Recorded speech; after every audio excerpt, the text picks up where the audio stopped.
Hello সবাইকে। মকর সংক্রান্তির দিন সকাল সকাল উঠে ব্রেকফাস্ট করে আমি আর মেয়ে মিলে চলে গেছিলাম একটু ছাদে ঘুড়ি ওড়ানো দেখতে।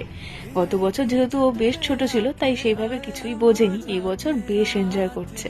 আর একটু বেলা হতে না হতেই ওর দাদাই কিন্তু নিয়ে চলে এসেছে হচ্ছে ওর জন্য অনেকগুলো বেলুন। এই বেলুন ছোটবেলায় এই ঘুড়ির মেলার দিন আমার জন্য বাবা নিয়ে আসতো, আর এখন নিয়ে আসে মেয়ের জন্য। তো বেলুন নিয়ে অনেকক্ষণ খেলাধুলার পর মেয়ে এখন খাচ্ছে। আর এবছর আমাদের সেরকম কিছুই পিঠে হয়নি, হয়েছিল হচ্ছে একটু গুড়ের পায়েস, আর তার সঙ্গে আমার আবদারে হয়েছিল হচ্ছে একটু সিদ্ধ পিঠে, মানে বেশ কয়েকটা সিদ্ধ পিঠে। আর সিদ্ধ পিঠেটা গরম গরম খেতেই যেহেতু বেশি ভালো লাগে, তাই আমি আর সময় নষ্ট না করে সঙ্গে সঙ্গেই নিয়ে বসে পড়েছিলাম।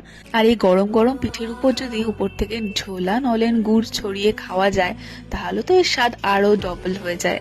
অপূর্ব স্বাদ ছিল। আর জানো তো এবছর আমার সঙ্গে সঙ্গে আমার মেয়েও পিঠেটা বেশ এনজয় করেছে।